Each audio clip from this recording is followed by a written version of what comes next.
residents, I am declaring a state of emergency for Multnomah County due to extreme winter weather. This declaration will go into effect tomorrow, December 24th, and will last through January 3rd. It's important that we do this to give us the maximum ability to plan, contract, and seek additional resources for the immense challenges created by an extended period of freezing temperatures, especially around our efforts to reach and assist people surviving outside. It's a critical tool that allows us to move nimbly during a situation when we can't afford to lose time. And that is certainly going to be the case starting this weekend and through next week. We are preparing to open 5 severe winter weather shelters throughout the community. They will open on Saturday, Christmas Day at 3 p.m., and they're going to stay open 24 hours a day, just as long as the weather thresholds for severe weather are met. We have Mark Jolin on the call, and he will share the locations and the details about those shelters. These sites will be open to anybody who is seeking warmth and shelter during the emergency, just as we do every winter. For the latest information about shelter options, please call 211. And 211 can also arrange free rides to and from any of these shelter locations. All of you who are here today understand the pivotal role that the media plays in helping to spread the word about these life-saving resources to the community. So thank you for being here. And I also want to thank our partners who are taking important steps to prepare our community for what's ahead. With this declaration of emergency, I'm pleased to say that TriMet will be offering free fare for anyone going to our warming shelters for the duration of the winter emergency. No fare will be needed to get to a shelter site. I want to thank TriMet for leaning in, and especially thank the drivers and dispatchers who are at the forefront during these weather emergencies. We can't overstate how critical our public transportation is to our community's response during severe weather, and we're grateful that they are stepping up.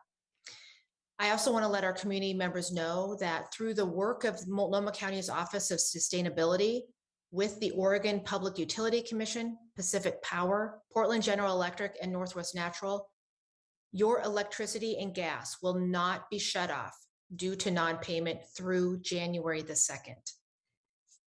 Since we first learned about the impending forecast, county staff have been working around the clock to prepare, and we're going to hear from our county health officer on what we can do for ourselves and for each other.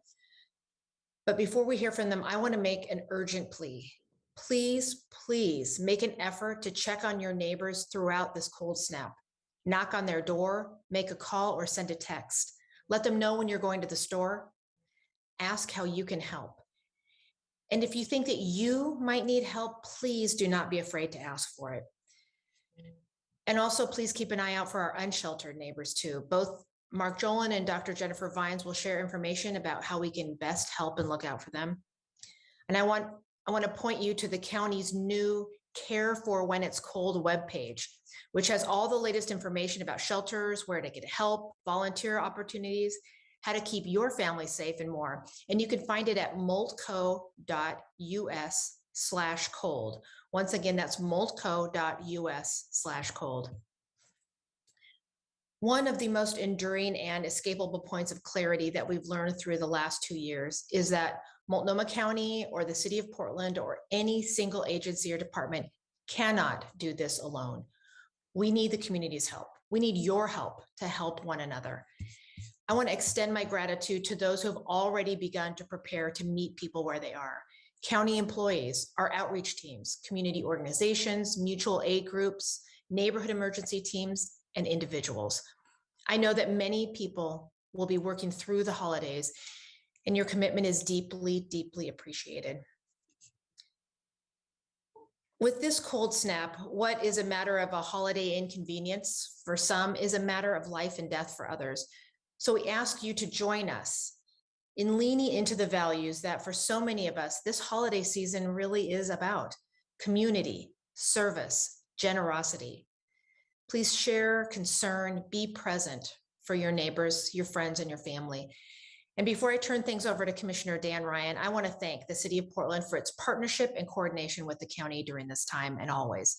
And with that, here's Commissioner Ryan. Thank you so much, Chair Kafoury. My fellow Portlanders and those in the metropolitan area, I hope This finds the majority of you home with loved ones, well-stocked and resourced for the holidays, and especially for the oncoming winter storm.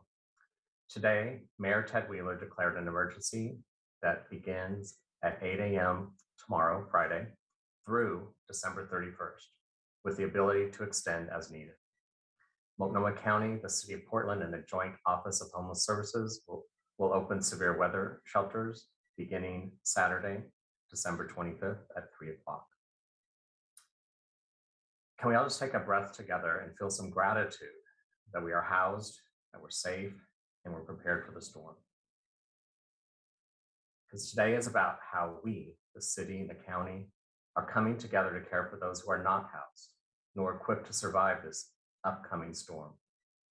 We want to acknowledge how hard our shelter operators and service providers have worked in the face of multiple, and I do mean multiple crises this year, and how this upcoming weather will challenge us all once again. Thank you so much to the city, county, and nonprofit partners who are adjusting their calendars as we speak to be of service in the coming days. And thank you to your families who are being patient and supportive of them as they do this. I want to assure our community that through the holiday and through the severe weather, Portland's first responders will be out working hard to provide critical services to those in need. Our coordinated crisis response will rely heavily on the city's public infrastructure. The Portland Building, East Portland Community Center, and the Mount Scott Community Center are all there to serve our city in all seasons, including the severe weather event we are about to experience.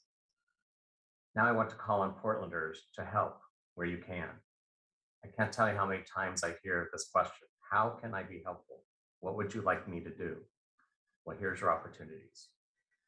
Do you have an unhoused neighbor you want to keep safe? Check on them, help them, call 211 for transportation to a shelter. Perhaps you're cooped up with your family and you'd like to get out. Maybe some of you would decide to volunteer for a shift. We're opening up, and our call for the support from the general public is on. Learn how to volunteer at Multnomah County's When It's Cold page. Mark Jolan will expand on this further when he's up.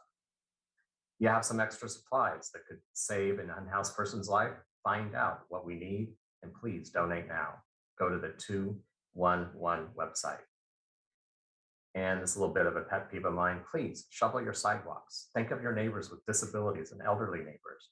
And a little key, because it's supposed to get really cold after it snows this upcoming week, shovel it while it's still fresh. It's much easier than before it turns icy. Most importantly, please stay vigilant. If you see someone who appears to be disoriented or in any way in need of assistance, don't hesitate to call 911. Hypothermia is a life-threatening condition that can hit very, very quickly. I was always taught to look for the helpers in situations like this, and I encourage all of you to be one of them. Like the chair said, lean in, do something to help. The outcome of this storm depends on all of us to do the next right thing. Now's our time to come together and be the gift this season that our city needs. It is my pleasure now to introduce an experienced and accomplished public servant, Mark Jolan, who leads the Joint Office for Homeless Services. Mark.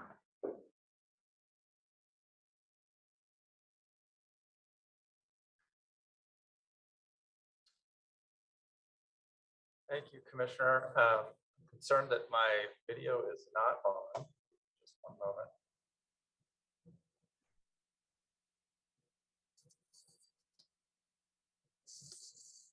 There we go. Thank you again, Commissioner. My name is Mark Jolan. I'm the Director of the Joint Office of Homeless Services for Multnomah County and the City of Portland. I want to provide a few additional details with respect to our shelter and outreach operations and reiterate some of what you've heard about ways that community members can help our unsheltered neighbors during this upcoming storm.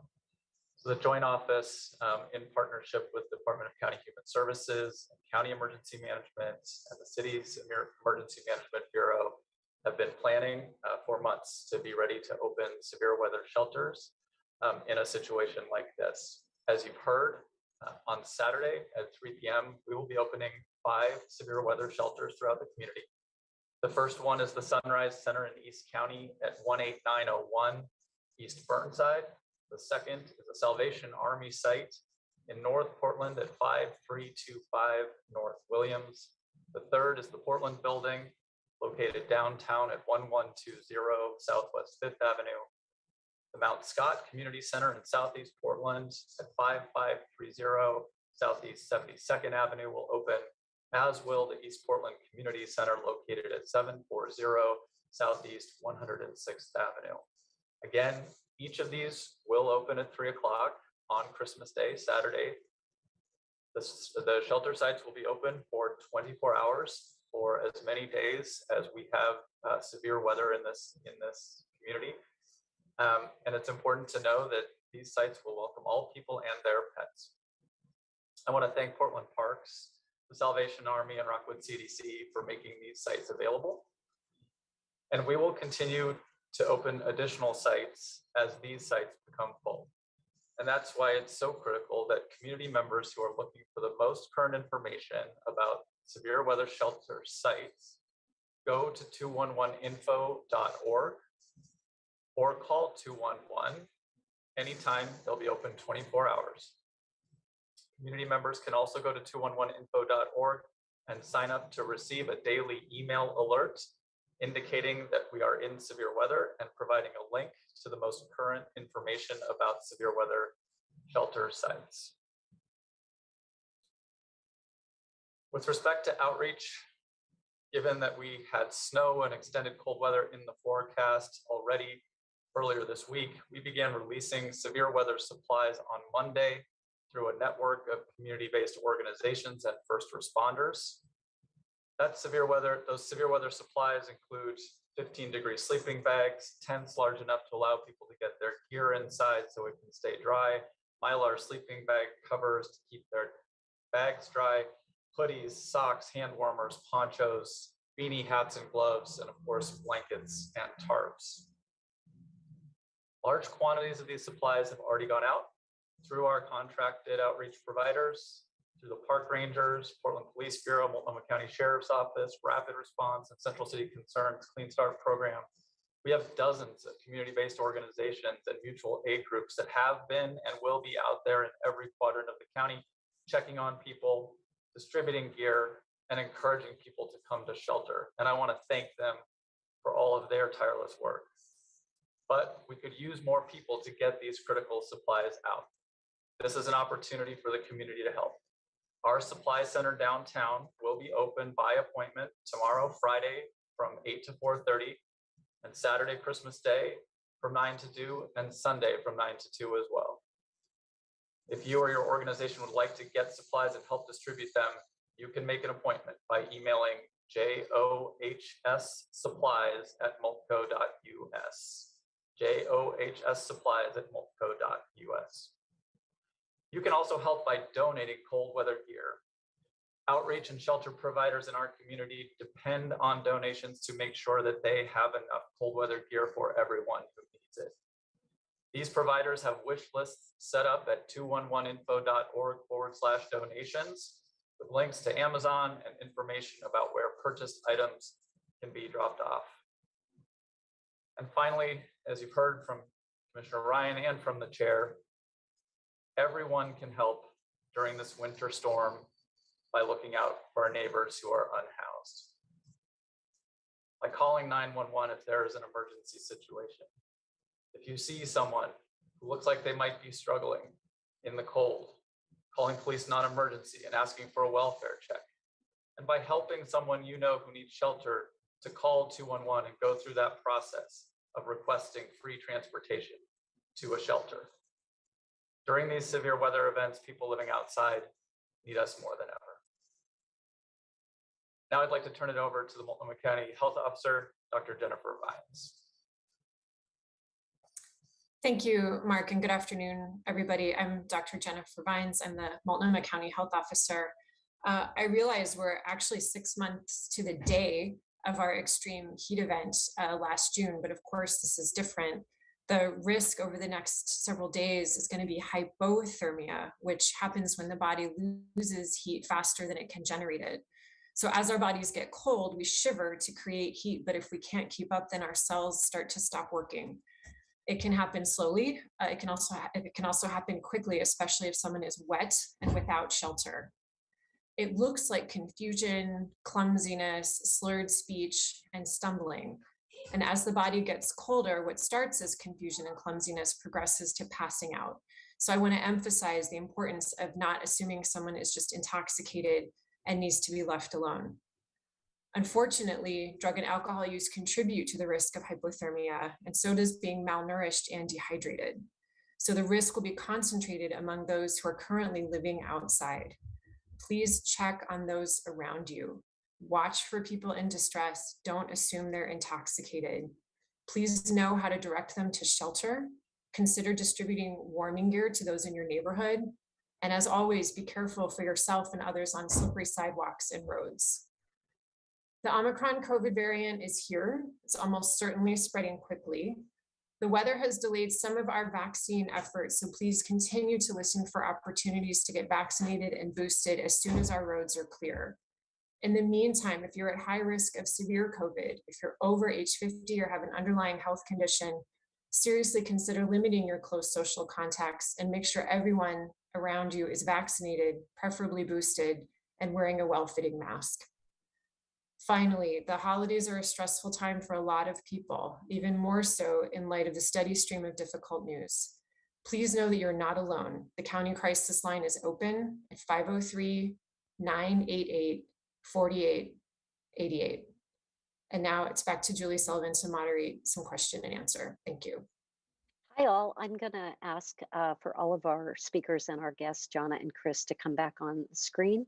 And then I'm going to ask if reporters can put your name in the chat, and we'll start calling by how you get in there and in order. And we'll start asking people to unmute themselves and ask their questions. We're going to start with Elise Haas at COIN.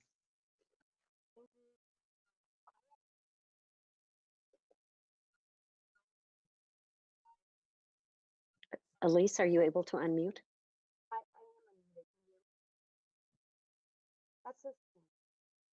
Oh, we're having a really hard time hearing you. No need to turn on your video. Okay. Can you now hear me? A little bit. No, not really. Can you? We can hear you now. You can? That's so strange. Yes. That's great. Quick clarifying question. Mark Dolan had mentioned all of the addresses and names of the warming centers, but one of them is different than what I'm seeing online. So I was wondering if he could, it was the Sunrise Center. It said that he mentioned the Sunrise Center, but I'm not seeing that on the list online. The Sunrise Center is definitely one of the sites that will be opening, being operated by a nonprofit partner called Cultivate Initiatives. So we'll check and see the online, or which list are you looking at online? I'm looking at the link that I think Julie had sent in the chat. It had the Portland building, the East Portland Community Center, Mount Scott, Salvation Army, and then the others that were listed were the Oregon Convention Center and Market Street, but that may be just for volunteering. That is for preparing, sorry, just stepping in. That is for volunteers only for preparation periods. Those are, I just chatted the homepage. So I would direct people to that page for the active shelters. Okay, great. Thank you. Thanks, Elise. We're going to go ahead and have Kelly Azar from K2. Hello, thank you all for taking the time. My question, I think, is for Chair Kafori and Commissioner Ryan. Dr. Vines did bring up the fact that, of course, we had this heat event just 6 months ago to the day. Can you both talk to us about what we've learned from that and what we're implementing in this situation? Sure, I'm happy to start. I can say we learned a lot, and I hope all of you received copies of our the report that we did after the event of the heat wave. But first, I'll just name a couple of things off the top of my head. One of them is the declaring an emergency. Not only does declaring emergency give us additional tools to respond quickly and to be nimble. But it also sends a message to the community that this is really serious. This is like typing in all caps. This is serious. Please pay attention. So declaring a state of emergency, both at the city and the county, is one of the takeaways from the report. And then preparing even earlier than usual. I mean, we've been through, unlike the heat wave, which we really hadn't seen temperatures like that in our lives, we have had several experiences like this, like what we're expecting this winter, including just last year. But we know that the earlier that we can start preparing, the earlier that we can get the message out to community members, the more clearly we talk about what is needed and where we're going to be providing services, the better.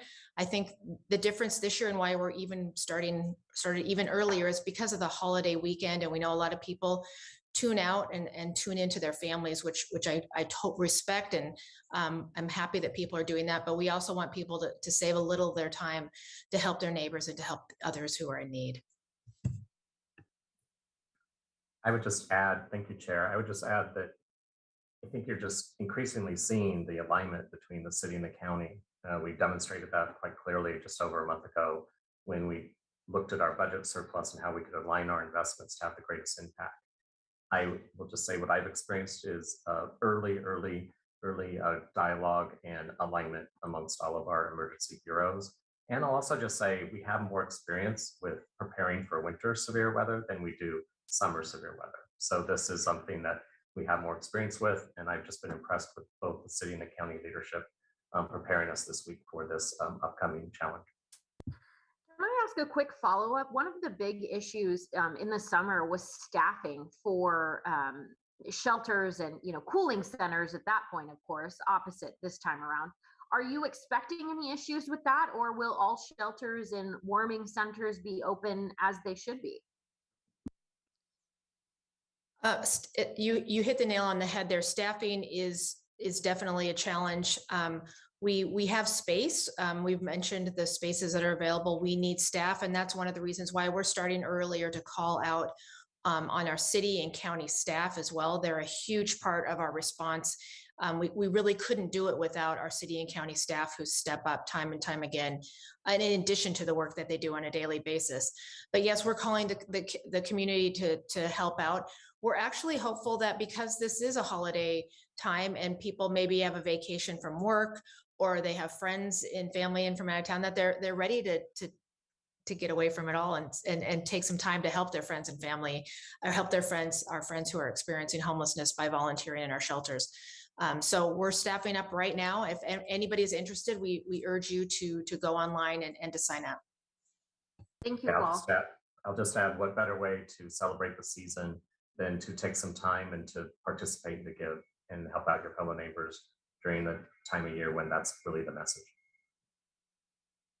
Thanks, Kelly. Next, we're going to go to Sarah Hurwitz from KPTV. Hi, thank you. My question, I think, is for Mark. So, during the pandemic, I know that there have been kind of some changes within shelters, with social distancing, things like that. I'm curious what the setup looks like in this case. If you have more people coming in the middle of an emergency, what does the plan look like there? And if, you guys reach capacity because you have to social distance, that kind of piece, what do you guys have to do in that case? Yeah, so we've worked very closely with Dr. Vines and the public health leadership on the county side to ensure that as we create these congregate environments, we're adhering to the guidance. One of the reasons we have so many sites is that we can accommodate fewer people in each site in order to maintain distance. We'll have masking expectations in place, hygiene expectations in place, and the people working in the shelters will have been sort of trained on what the protocols are. So it is something that our congregate shelters have been grappling with since the onset of the pandemic.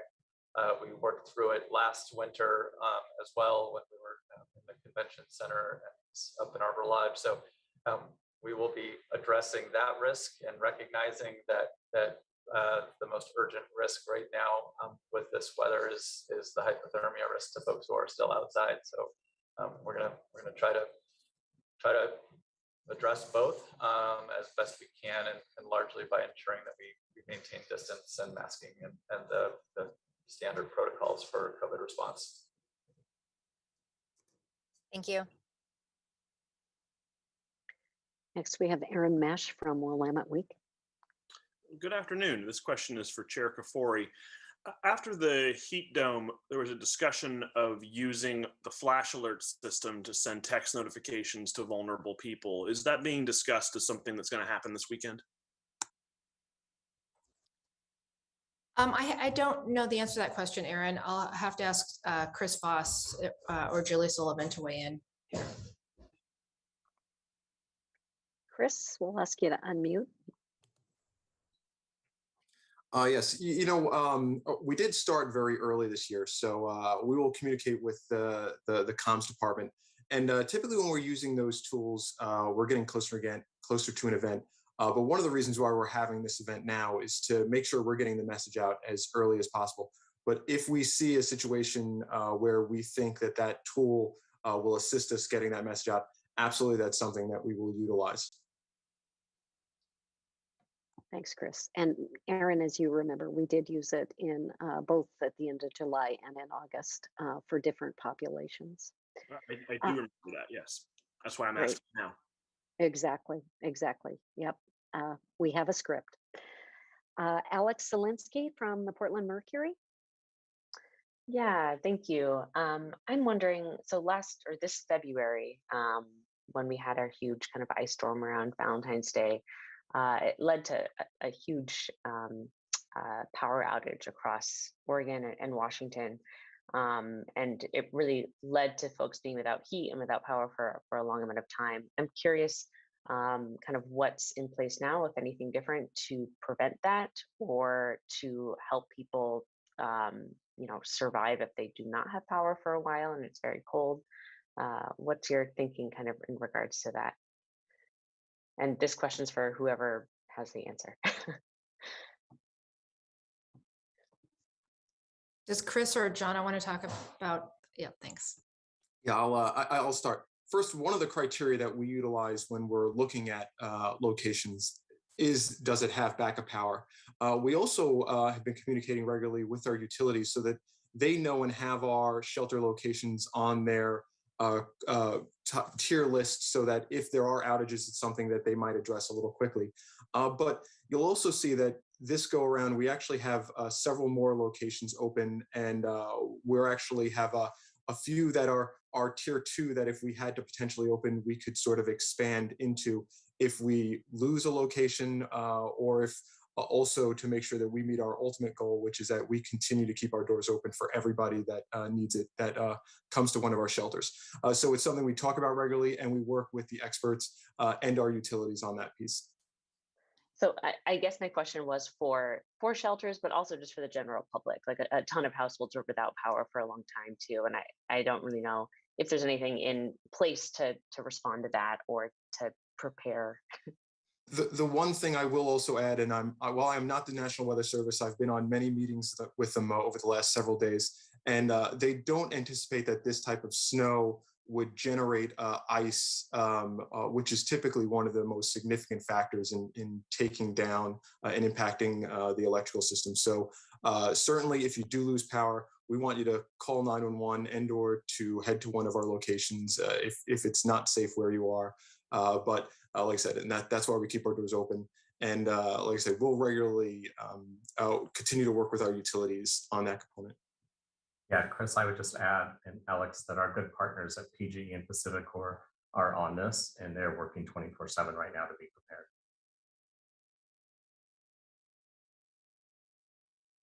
Great. Is there a final call for questions from any of the media? If you do, if you get off the phone and you think, why didn't I ask that? Just shoot myself or Kate Yeiser or Margot over at the city, Margot Week, an email, and we'll get right back to you. And if you go to multco.us/cold, at the top of the right-hand page is a list of media contacts. I know we're going to all be talking a lot in the next 8 or 10 days, and I really want to thank everybody, because I know you all have families as well, for coming, and thank our speakers and our guests who came today. Thank you very much, and may everybody have a safe holiday, and don't forget to stock up on essentials. Take care.